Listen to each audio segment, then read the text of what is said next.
meet the guys who make it all happen.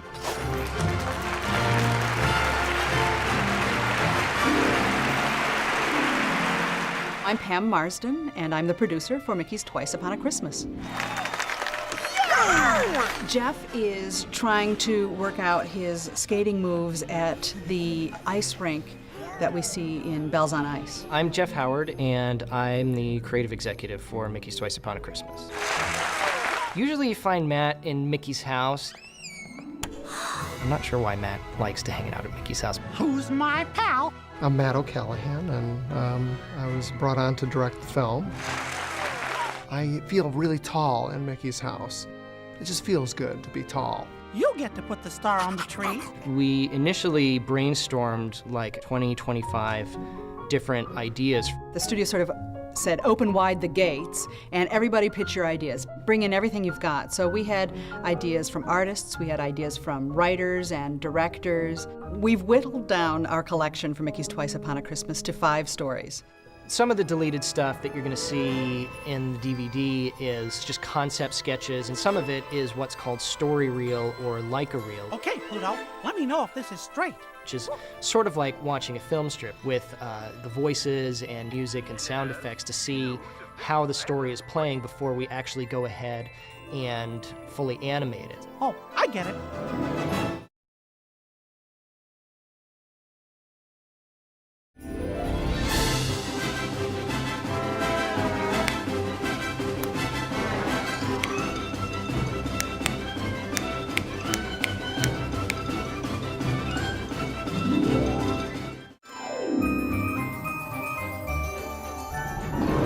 We started working on the project 4 years ago, and we wanted to do a follow-up to Mickey's Once Upon a Christmas, but this time we kind of wanted to open it up and do some different things with it. Better get ready. There's a ton of great stuff that didn't make it. There was something called the Christmas Cookie Caper, which was kind of a spoof on detective stories where Mickey is this detective trying to solve the case of Minnie's missing cookies. 12 Days of Christmas was a beautifully presented story of Donald conducting an orchestra that would play 12 Days of Christmas. We were going to have different Disney characters playing the gifts of the 12 Days of Christmas, and the two that survived out of that were the hippos and the alligators, which are from Fantasia, and they ended up appearing in Bells on Ice. I think just Jeff wants to be considered one of the Gators. I guess it's true. You know, I had tried out to be a backup skater for Minnie Mouse, but, you know, they didn't pick me. She went with the alligators instead. Whatever. Fine. You know, call me Minnie. Never! I think that my personal favorite story that did not make the cut was a short called Christmas Wrapping. Christmas Wrapping, which was about Minnie being all alone on Christmas Eve and running into the guy of her dreams at the supermarket, who of course turns out to be Mickey, and they end up spending Christmas together.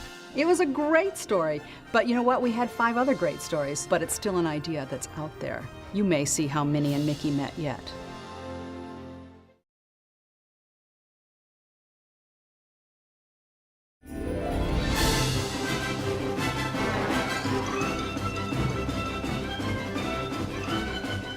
Even with the pieces that did make it into the movie, there's always a lot of different versions of that story that didn't survive. For instance, we knew that we wanted to do something with Minnie and Daisy. That's me! That's me! In some sort of face-off.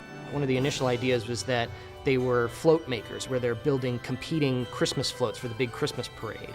And we had another idea where they were competing window dressers, and we even had one where it was a cooking show, but none of them were really quite right.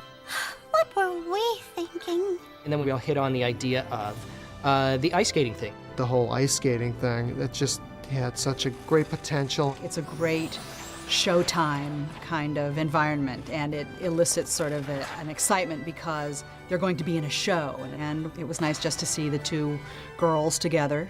Merry Christmas.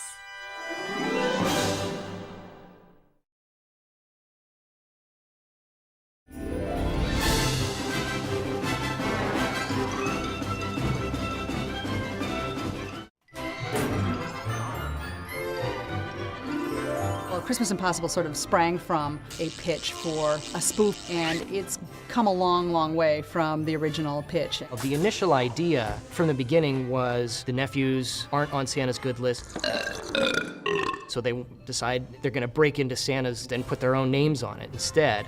Boys, how can you? They can't get into the list room because it's locked with a key.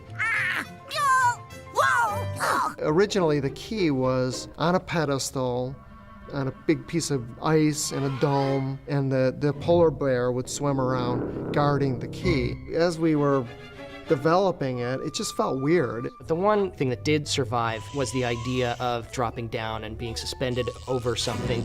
But instead of being lowered and trying to steal the key under a dome, we just put him right in Santa's office while he was sleeping. And to me, that worked so much better because everybody could relate to trying to do something sneaky in the room when somebody's sleeping. Hey, peppermint! Santa's workshop was one of our favorite environments to create. It gave us an opportunity to explore things that everybody has always thought about. What does Santa's workshop look like? And we think it looks like this. Well, Pam, of course, as the producer, is a big control freak, so she has to hang out in, the nexus of all Christmas activity, which is, of course, Santa's office. And she likes to tell the elves what to do. Oh dear, step aside. Duty call! One of the things that we had to trim down were the number of toys that we could have in our fabulous workshop. Uh-oh. We wanted to have a scene where the key gets lost in a bunch of other keys. We had a bunch of different toy ideas like Good Soldier Sam and Rabbit Rodney and the Dog Pound Pals and something Go-Go Ginny, Key to My Heart Katie, and Legal Loophole Larry. We also had a Deputy Duck and a Sheriff Sam and Houdini. We ultimately went with Jailbreak Bob. Jailbreak Bob! Jailbreak Bob made the story because he had the coolest voice. Be good this year, see, and have a Merry Christmas. When we designed the list with all the children's names on it, then we had the dilemma, what do we put on it? Pam came up with the idea, let's use some of the crew members' children's names. Good thinking. My kids are Cody and Jordan, and they are both on Santa's list. My children's names are there too. I didn't have any kids to put on the list, and since I'm sort of a big kid myself, I got stuck on the list, so. But I didn't have to write my own name on there. I was good enough, Gotta check that list one more time, you know. I think.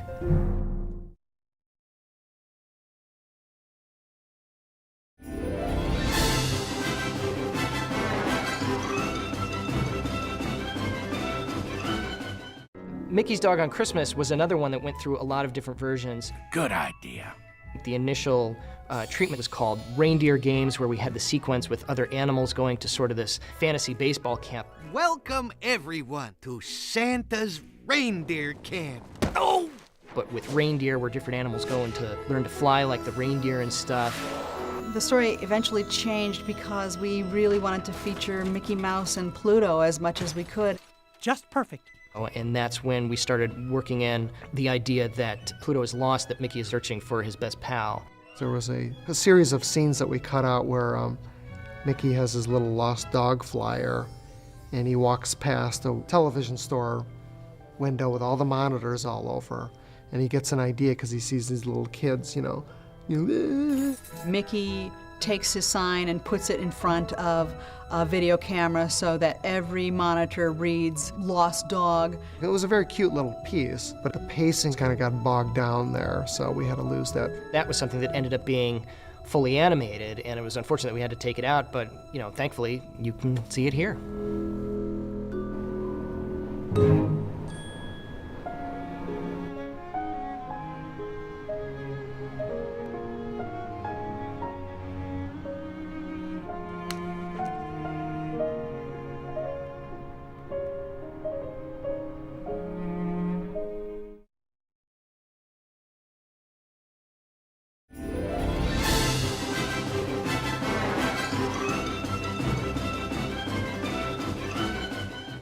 I think bringing the stories all together to hang them together as one piece is probably the hardest thing, and maybe that's why we left it till last. This is it, boys. Everything we've worked for. One of the initial ideas that we had for how to connect all the stories was to use this story of Mickey unpacking his Christmas decorations. And as Pluto's there, he starts pulling out different things. And each of these items would trigger a memory, a Christmas memory. And we would go into that piece. Just perfect. But as we looked at it, it was a little boring for Mickey. Oh, boy.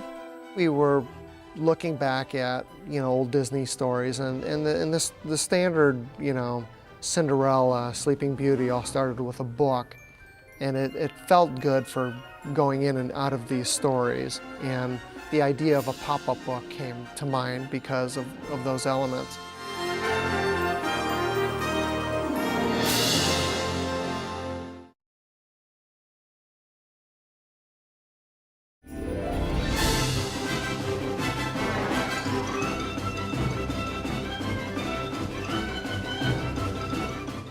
I am so happy with the way this ended up. I think it's beyond my imagination. I couldn't be more pleased.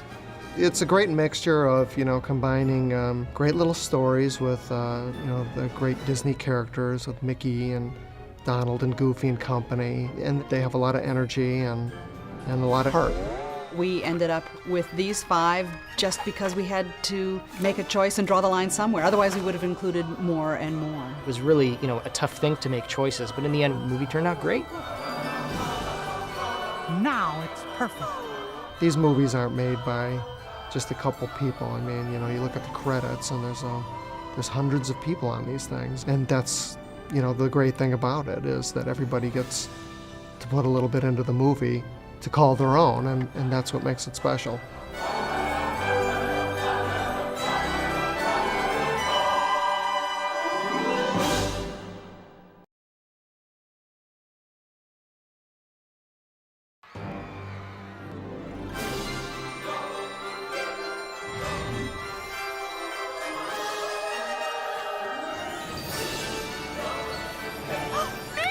It was an awesome feeling to help inspire the animators and to help them draw Daisy and Minnie move similar to how I move on the ice.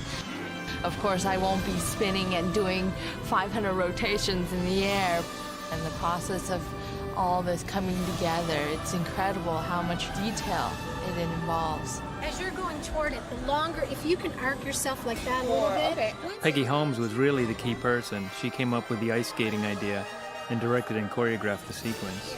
So that your face goes pink.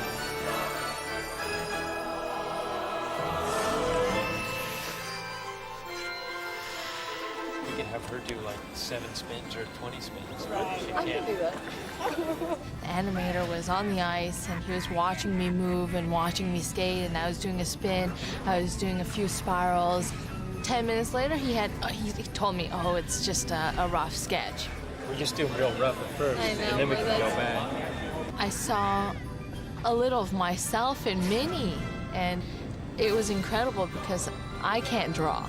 I can't even do a stick figure. I'll teach you how to draw if you teach me how to skate. Oh, no, I cannot. I mean, at least there's some, skating I don't know, it's so amazing. If you can teach me how to skate, then I'll teach you how to draw. I'm like, that's not possible. You just can't make my hand do anything.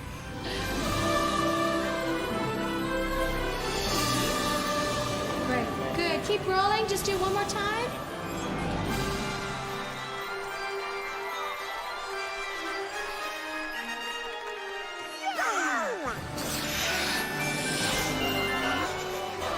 I was able to catch a glimpse of how the movie is going to be like, and just tell them, the spin, if you can have Minnie spin a certain way, or Minnie move a certain way, or Daisy move a certain way, and to see it sort of in my vision. Today was fun. It was a lot of fun. When I came up, I was done skating, and then I went to the animator, and it was 500 drawings. We take drawings like this, and we shoot them back to back, and then it's a step before animation. Well, these aren't yet. Wow. You see, these aren't actually the ones that will be the animation drawings. These are reference drawings. It's an art, and it's incredible. That's it. That was terrific. That was terrific. Did you get it? Okay, great. All right. Moving on. Moving on. Merry Christmas.